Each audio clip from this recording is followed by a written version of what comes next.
What's up, everybody? Hope you're having a great day. Welcome back to another episode of the Bourbon Pour. I'm Jordan. I'm Brian. Brian, you brought over a new bottle that you picked up. I'll let you tell everybody about what we have here. Okay. Well, the wife and I decided to make a day date and take off and go to Greenwood in Indiana and by Indianapolis. And while we were there, I saw Total Wine and More. And I thought, I'll just slide in there. Sure. So actually, I knew I was going to go there. But I went there with the intentions of just getting a JTS Brown because they have a pretty good deal on it there. Okay. And as I was walking around, I saw this Old Forester single barrel, which I've never had. Okay. So I was pretty excited to see it. It's a Total Wine and More. I'm assuming it's a pick because it's got their name on it. Yeah. And it says Warehouse L, Floor 2, and then it's 66.1% alcohol, so 132.2 proof. And I don't know. I don't think they have age statements on this, but based on the color, I'm gonna guess it's probably got a pretty good age to it. I see that there. I have sampled this when I got home. I wanted to try it. Sure. I hope you have the same impression I do. So you were a fan, right? I'm a big fan. Yeah. So, okay. Cool. It has some really, really good tasting elements out of it. Okay. It was $93. Okay. So it was $100 basically out the door. Yeah. I think that's probably the going rate for it. Wasn't bad, and I've always heard that they're worth the money. Okay. But again, I was put to the point where I had to spend the money. I went in to spend $20, and I came out spending $120. Right. So, and you're a pretty big Old Forester fan, so yes, this is a pretty good thing for you. All right, let's go ahead and give this a nose here. It's very good. I get a bunch of maple. Yeah, I was about to say maple and dark brown sugar. Yeah, a lot of brown sugar. It's kind of healthy amount of oak. Kind of balances really well with the oak too. It's got a refreshing nose. It's kind of there's fruit in there. The first night whenever I was drinking it, I was getting strawberry, really strong. Uh-huh. And I'm wondering if maybe that was on the palate now. Gotcha. Because I'm not getting it on the nose right at the moment. Like a dark orange. Yeah, there's something. It's a little darker to me than an orange or something like that. Orange zest or whatever people talk about that. Not getting much. Yeah, I'm not getting much nut or of any sort, but I am getting the oak. It's a nice sweet oak. Yeah. Aren't they known for banana? I don't really. Yeah, I'm not getting much banana, but classic note. Yeah. And really, it doesn't sting too much for being 132.2 proof. You get in there, it kind of burns you. You got to be careful, but it's not like it's on fire or anything. But I'm really anticipating this sip, so let's go in for a sip here. That comes with some heat, for sure. Obviously, anytime you dredge in there. Yeah, that's actually a little bit more heat on the first sip than it was the last time. Okay. I didn't think it drank the proof at all. Yeah, but I do get that strawberry, cherry. Something in that red fruit kind of thing, right? In that family. The first impression I got of it was pancakes with maple syrup and strawberry jam. I can see that. And it's just maybe even put a little bit of what's the stuff? What topping on top? We might have to start a breakfast show. Yeah. There's what is that sweetness too? I know what you're talking about with the pancakes. There's less maple on the palate for me than the nose initially. There's a really good barrel char note that kind of melds in there, but it's not like totally obvious. That I think you hit it. Of course, the power of suggestion. Right. I think you hit it on strawberry jam.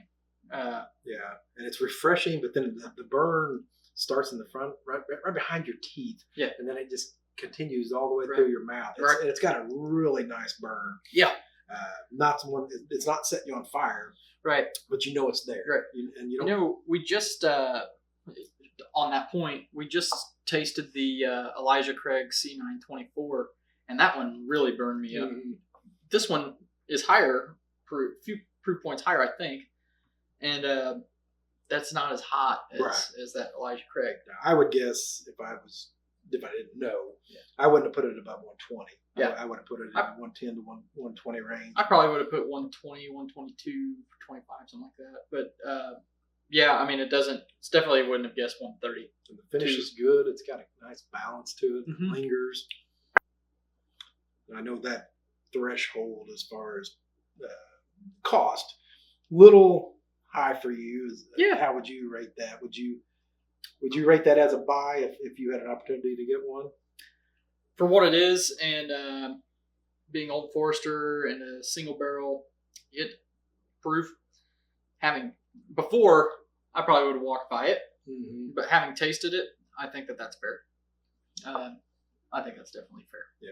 The creaminess and the viscosity is really, really there. Just really well balanced. Yeah.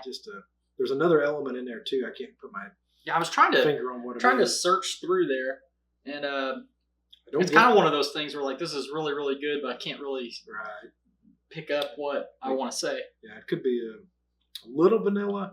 Not there's no butterscotch. Nothing in that realm. It's just more that cakey pancake jam with a little rye spice or proof that's jazzes it up. And man, it's solid. This kind of now going off the point of price, whether it's worth it or not. This has a lot of course, same distiller or same company. This kind of has that char pancakey note that I get out of. It's in the same. The DNA is there for Woodford Double Oak. Okay.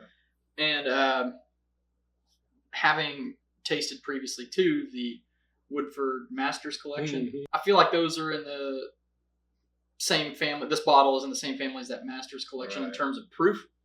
But that bottle, if I remember right, it's like $130. Right. So I think that makes this kind of a bargain when you look at it that way from a flavor profile standpoint. It's also, I don't know if that makes sense, but the weird thing about Old Forester is all their offerings pretty much are not all. I guess I shouldn't say all their offerings, but they're a little bit budget friendly. Sure. Until you get to the 1920 and the 1910. Right. Those are Whiskey Row series. Yeah, you get into they're the $50, $60.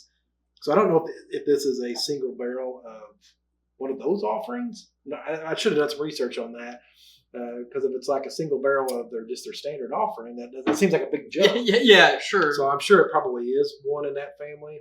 I mean, don't get me wrong. Yeah. I would venture to say this does teeter on the older side just because I'm picking up, well, first off the color, and then second, that char note is I think initially I said that it was kind of in the background, but as I sip it a few more times, probably taking 5 sips, that char note kind of has come not to the forefront, but it's a little bit more detectable than it was initially.